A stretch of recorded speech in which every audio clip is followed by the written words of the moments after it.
अमावस्या के दिन किसी एक माता ने सीहोर आश्रम पर एक मैसेज भेजा और उस मैसेज में लिखकर भेजा कि गुरुजी से पूछना, हम भी तो पति कितना मानते हैं, पति का सम्मान करते हैं, पति को आदर देते हैं, तो हम भी सावित्री की गिनती में। सीहोर से मैसेज आया कि गुरुजी वो ऐसा ऐसा पूछा गया है, आप बताओ क्या कहना है। हमने कहा कह दो, जब बट सावित्री आती है तभी तुम पति को प्रणाम करती हो, जब दिवाली आती है तब पति को प्रणाम करती हो, जब करवा चौथ आती है तभी चलनी में मुंह देखती हो, बाकी के समय तो तुम जूड़ा बांध के ऐसी बोलती हो कि पति थर थर कांपता है। 16 श्रृंगार में नारी के हाथ की चूड़ी का कलर अलग हो सकता है, चूड़ी की डिजाइन अलग हो सकती है, चूड़ी अलग हो सकती है, चूड़ी महंगी सस्ती हो सकती है, मंगलसूत्र की कीमत ऊंची नीची हो सकती है, पांव की बिछुड़ी की कीमत ऊंची नीची हो सकती है, कान के कुंडल की कीमत ऊंची नीची हो सकती है। तुम्हारे शरीर पर जितने जितने 16 श्रृंगार हैं उसकी कीमत ऊंची नीची हो सकती है। केवल मंगलसूत्र की डिजाइन बदल सकती है, नाक की लौंग की डिजाइन बदल सकती है, कान के बुंदे की डिजाइन बदल सकती है, हाथ की चूड़ी की डिजाइन बदल सकती है, पांव की पायल की डिजाइन बदल सकती है। केवल नारी के 16 श्रृंगार में एक श्रृंगार ऐसा है जिसकी कीमत जो पहले थी वही कीमत आज तक है और उसकी डिजाइन आज तक नहीं बदली। वो मांग का सिंदूर है, एक जैसी डिजाइन है और एक जैसी कीमत है। सारे श्रृंगार की कीमत अलग, पर मांग में जो सिंदूर डाला जाता है वो एक कीमत का होता है, एक डिजाइन का होता है और एक जैसा होता है और वो सबसे भारी होता है। सावित्री यमराज से कह रही है मेरे पति को छोड़ दो। यमराज कह रहा है सावित्री तेरा पति मर चुका है, मांग के सिंदूर को पोंछ दे। सावित्री कहती है पूरा श्रृंगार उतार दूंगी पर मांग का सिंदूर नहीं पूछने दूंगी। तब यमराज ने कहा जब तक तू मेरे मांग का अपनी मांग का सिंदूर नहीं उतारती तब तक तू मेरे पास नहीं आ सकती। भगवान यमराज से सावित्री ने कह दिया मैं भी तुझे वचन देती हूँ यमराज, मेरी मांग में जब तक सिंदूर है, जैसे सीता ने लाइन, लक्ष्मण जी ने लाइन खींच दी थी और सीता पार नहीं जा सकती थी, मैं भी तुझे वचन देती हूँ जब तक नारी की मांग में सिंदूर है तब तक तू उसके पति को उसके सामने लेकर नहीं जा सकता। ये भी मैं तुझे कह देती हूँ। यमराज भैंसे पर सवार होकर सत्यवान को लेकर जा रहा था, सावित्री से वचन पर वचन चल रहे थे, पेड़ के नीचे छोड़कर आए।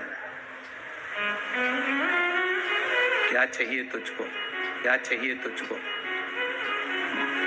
क्या दूं मैं तुझको, कुछ मांग ले मुझसे।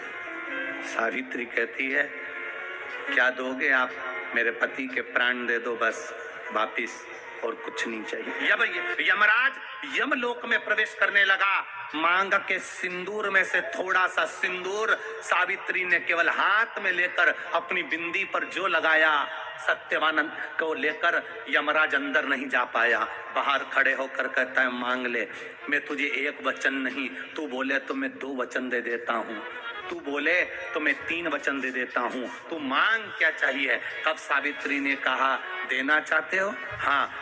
अब यमराज को लगा कि लालच में पड़ गई सावित्री, तब कहा पहला वचन दीजिए, मेरे अंधे सास ससुर के नेत्र वापिस आ जाएं।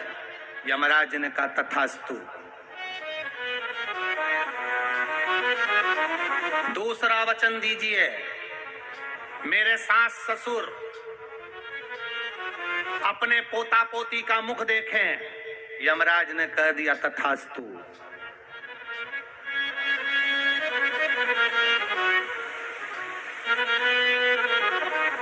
जाओ। यमराज जाने लगे, फिर आग जलने लगे, कहने लगे अब मैं अंदर क्यों नहीं जा पा रहा हूं। सावित्री कहती है तुमने वर दिया है मेरे सास ससुर पोता पोती का मुख देखें, उनके बेटे को तुम ले जाओगे तो पोता पोती कहां से होगा, छोड़ कर जाओ। सावित्री है, पति को वापिस लेकर आ गए।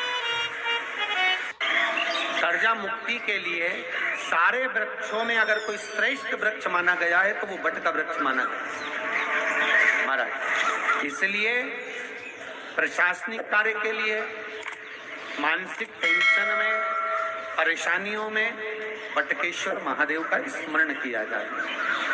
और यदि निवेदन करूंगा, बहुत ज्यादा यदि आपको कर्जा हो गया है, बहुत ज्यादा कर्जा हो गया और वो कर्जा चूक ही नहीं रहा, तो थोड़े दिन बड़ के पेड़ के नीचे आप बटकेश्वर महादेव के लिए 1 लोटा पानी, उसमें थोड़ा सा पिसा हुआ चावल पीस के गला लेना, चावल को और पीस लेना, पीस के उस पानी में मिला लेना और मिलाकर उसमें थोड़ी सी हल्दी पिसी हुई डालकर बटकेश्वर महादेव के नाम से बड़ के पेड़ के नीचे अपनी कामना कर जो कर्जा हुआ है उस कर्जे का भान देते हुए, स्मरण देते हुए छोड़ दे।